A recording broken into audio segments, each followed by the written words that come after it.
What is up, Flick fans, and welcome back to my channel, and welcome to my new... Okay, it's a work in progress. Look, I don't have a lot of room down here. I'm in my basement. I have a green screen and a bunch of lights set up, but that's none of your business, I guess, so I just watched Dunkirk.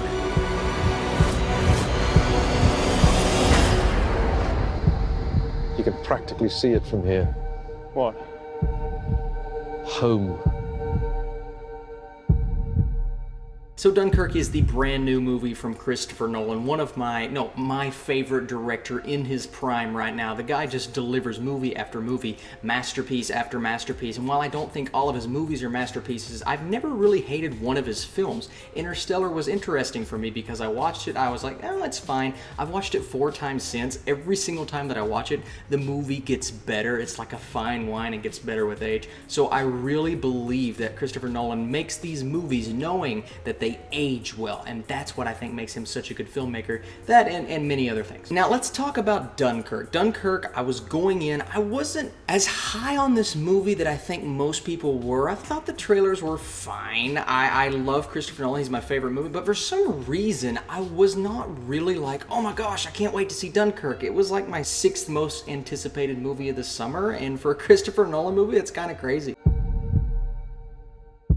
Now, straight off the bat, Dunkirk is a movie that's dividing a lot of people because this movie focuses its attention on the aspect of war. It makes Dunkirk the main character in this movie, and that's a lot of complaints that a lot of people have had. It's, oh, this movie does not have a specific character to focus on. It does not have a Tom Hanks in Saving Private Ryan or a Bradley Cooper in American Sniper, as most war movies, as most movies do in general. But I believe this was an artistic decision made by Christopher Nolan to focus on this.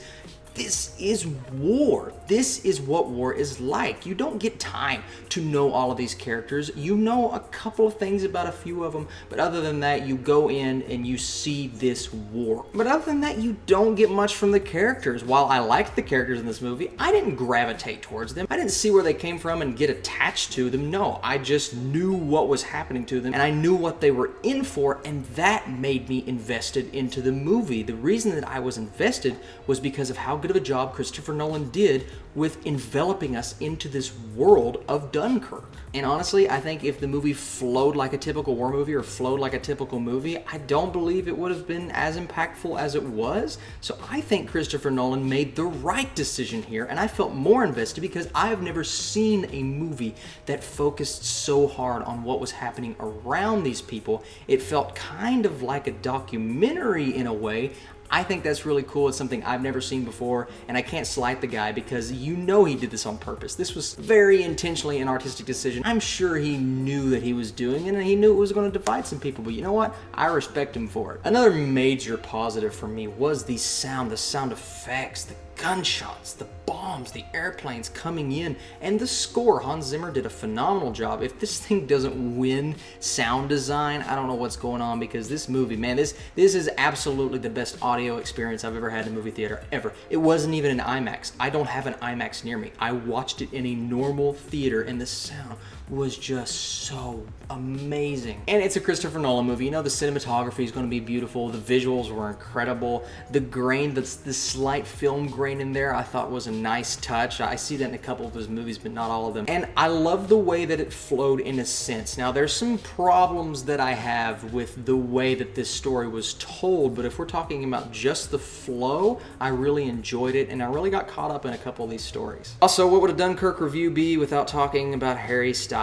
You know what? While he wasn't like the best thing I've ever seen, I was actually really impressed with his performance. I thought he did a good job. Tom Hardy did good, Mark Rylance did good. It's just nobody really had the opportunity to shine because they weren't focused on. That's not really their fault. They did what they were told to do, and everyone all across the board did it well.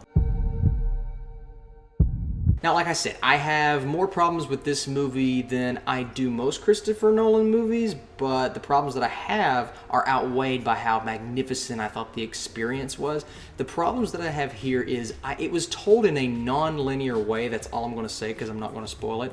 But it took me out of the movie at times. The first 15 minutes were great. Then when they started to do what they were doing, I was like, oh, okay, I'm kind of confused. It's taken me out a little bit. I kind of had wished that they would have told it in a linear way. Then about 45 minutes to an hour into the movie, I got it. It snapped in my head. I kind of knew what they were doing, and once I figured out what Christopher Nolan was doing, how he was going to tie this all together, I was like, okay, this is working for me now. And it's weird. It's so weird how his movies work. It's like they grow on you after time. They grow on you after you watch the movie. They grow on you while you're watching the movie. And honestly, while I was watching the movie, at the beginning, I had more problems than I had coming out of the movie, because the problems that I was having with the story and the narrative and actually not gravitating towards the characters, that all felt a lot better after I came out of the movie. I was able to think about it a little bit more, and I feel like even a rewatch of this movie is going to help my experience with it, as Interstellar did. It was short, less than 2 hours. I'm glad it was short because it was straight to the point. It didn't extend or span longer than I thought it needed to. I liked how it wrapped up, but there were times while I was watching it, I've already mentioned this, that I was kind of like, okay, I need something else to happen here. And I usually don't say that in a Christopher Nolan movie, but I wanted more. I had so many conflicting emotions while I was watching the movie, but then when I came out of the movie after it wrapped up, I was like, you know what? That was a technical masterpiece, a visual masterpiece, and it really was a sight for the eyes. And I was encapsulated the entire runtime. I just had some problems, like I said, with the story, the non-linear flow, and it's a movie. Of course, I want to gravitate to a specific character, but I respect the artistic decision not to, because like I said, I don't think it would have worked. And while I think a rewatch would serve this movie good, I don't know if I'm going to be rewatching it anytime soon, especially on a small screen, because nothing is going to match that experience that I just had in that theater. All that being said, I really do think this movie is about as good as people are saying it is. I know there's story problems. I know there's a couple of narrative problems. All right, shut up, Austin. I'm going to go ahead and score this thing. I'm going to give it a 91%. I believe this is 4 movies in a row now that I've given above a 90%. That is really impressive. I think Dunkirk is probably the best made movie I have seen all year, but because of those story elements and the nonlinear structure kind of throwing me off, I can't give it my highest grade, which is a 100%, but 91, man. Come on. So what did you guys think about Dunkirk? What is your favorite Christopher Nolan movie? Answer me that in the comments. Thank you guys for liking, subscribing, and commenting. You guys are the absolute best, and I will catch you later.